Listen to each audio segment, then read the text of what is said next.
Are you ready to unlock the secrets of brand innovation? Here you'll discover unexpected ways to make your brand soar in value. Get ready for inspiring stories, actionable tips, and insights you'll need to build your brand and learn an entirely new way to fly. This is the Hummingbird Effect. And now your host, Wendy Coulter. Hi, I'm Wendy Coulter, and I'm here to unlock the power of your brand. For years, businesses have focused on marketing tactics, but what we really need to focus on is building a strong brand. That's the Hummingbird Effect. Small innovations in branding can lead to very large, transformational big results, increased valuation, stronger culture, and a marketing message that resonates. Today, I want to talk about why I started the Hummingbird Effect podcast and how I have seen the Hummingbird Effect in action. And I have Hannah Jernigan, who works with me on the team at Hummingbird with me today. And we're going to kind of explore it together and talk about how we've seen this work. Hi, Wendy. I want to start by talking about the Hummingbird Effect and what it is. And you've kind of been with me on this journey. So I want you to kind of give the tidbits to fill in the pieces of the puzzle. So I think when people think about hummingbirds, what do you think about when you think about hummingbirds? I think of small birds and that they can hover in one space. Okay, yeah, there's that. They're colorful. They're colorful. They're pollinators. So did you know, like, they didn't always hover in one place? No. Yeah. So there's this co-evolutionary thing that happened between flowers and the hummingbird. And the flowers, as they needed to become more beautiful to attract pollinators, they got more colorful and they wanted to grow larger. And then they were attracting the bees, but they needed a bigger pollinator to make them grow larger and be more hardy, right? Like we all want to be more hardy and strong. And so there was this coevolution that happened where the flower started to create nectar at the same time that the hummingbird was realizing in evolution that its wing structure would need to be different, like it had any say in that, right? But yeah, so the wing structure and the mechanics of the wings are getting different so that it can hover. Isn't that cool? That's very cool.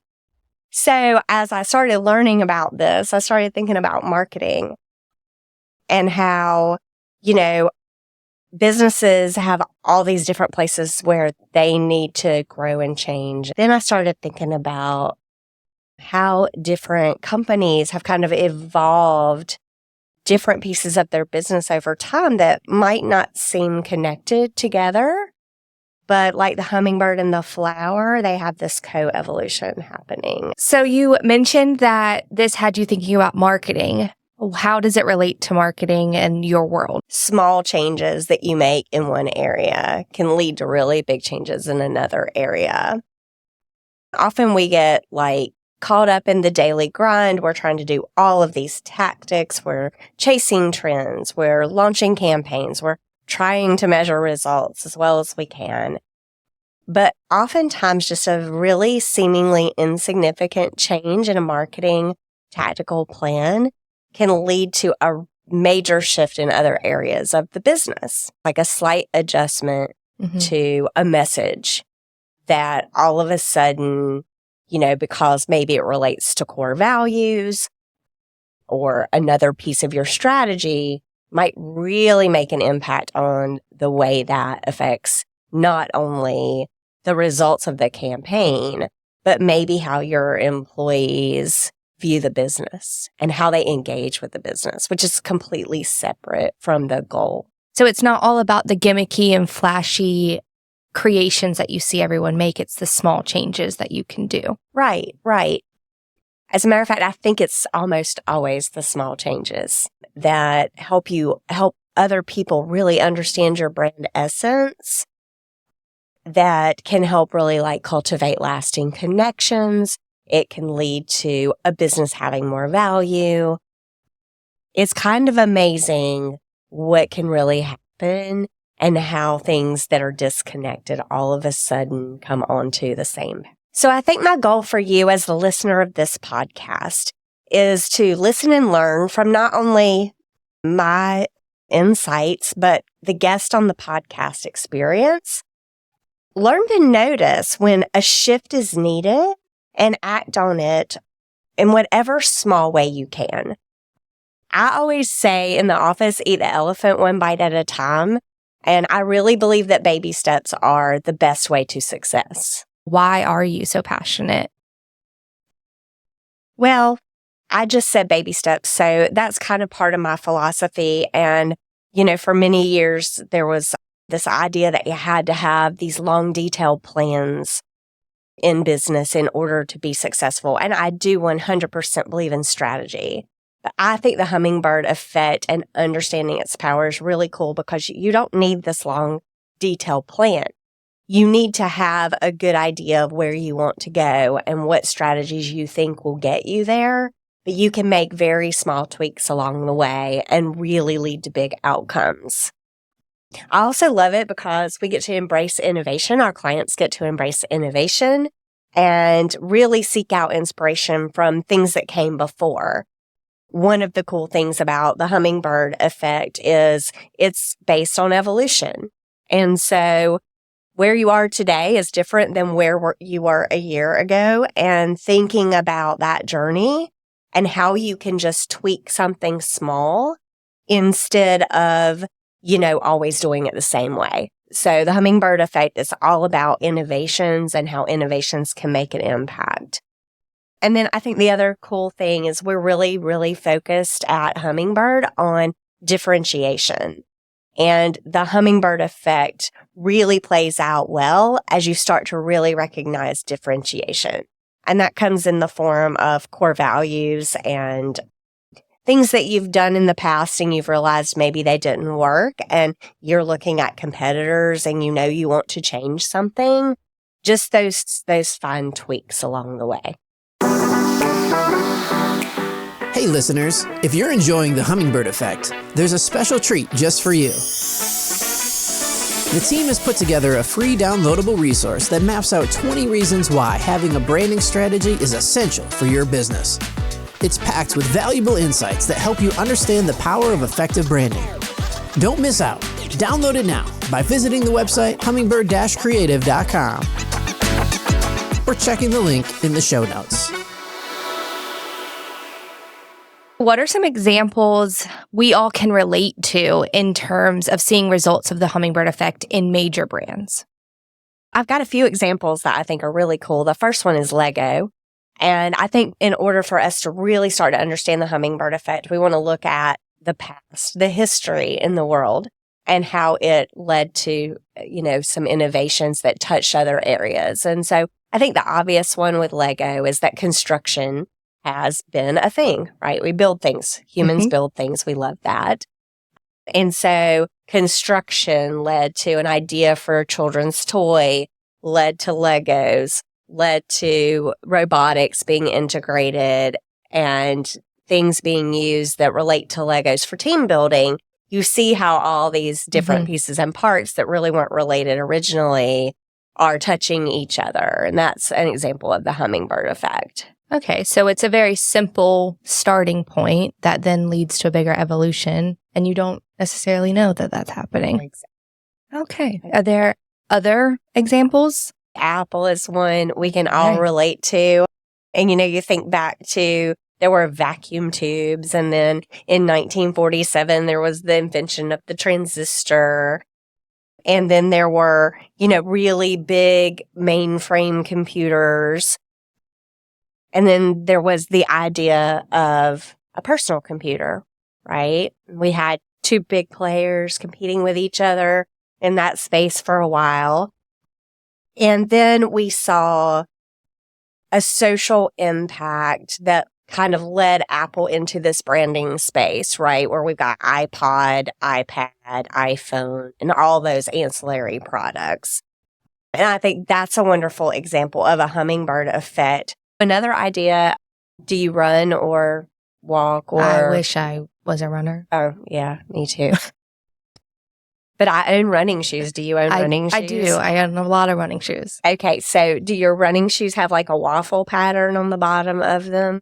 Yeah. Okay. I think so. Okay, so like waffle irons, we have those in our house. And I think like waffle iron like tools existed in Europe like way back in like the 14th century, if I got that right. And so one day, Bill Bowerman's wife was making waffles in the kitchen, and he noticed the waffle iron, and he decided to ask her if he could borrow it. And he created the sole to a shoe, and that's become Nike's shoe sole with the waffle pattern. What's happened with that today is there's this major focus on performance enhancement. And so now they've like evolved the waffle pattern. It's probably a lot different than that original waffle iron. But I think that's a cool story about Nike, right? Looking to history and seeing how innovations come to play from something that was already there. And I mean, that's the cool thing about innovation. Like, it's not about something you already do. It's about coming up with an idea. I remember when I was in School of Design and they would give us projects, and I'd just go and walk around Walmart and Lowe's and like look at stuff. See what already existed. To see what already existed. And then that would lead to a different idea. So it's kind of like that. Don't reinvent the wheel. Right. I bet you know somebody who has a hummingbird effect. I know you, and I know your favorite artist is Beyonce. So if I think about Beyonce, I can kind of find her hummingbird effect. And it kind of starts with social change and things going on in the community. I don't necessarily think that Beyonce was paying attention to those, but as she noticed that they were relevant to her fan base and to just people in general, she started to change her music to relate to those events. And it ended up having this huge impact that I don't think that anyone was really looking for it to have. She released albums outside of her normal genre. She has continued to do that with her most recent, right? And before that, a dance album. And it just was so out of the ordinary, but it never had negative repercussions for her because she decided to push the limit and give someone something that didn't necessarily have this from her before. Her small but significant change in her music style and creative control and brand extensions led to a massive positive impact on the music industry and the pop culture industry as well. We have all kinds of crossover artists, right? But I think they cross over by accident sometimes. Like, I don't think that many country music stars all of a sudden go, I'm going to create a pop album. They might create a country song that people listen to and it becomes popular, so it crosses over.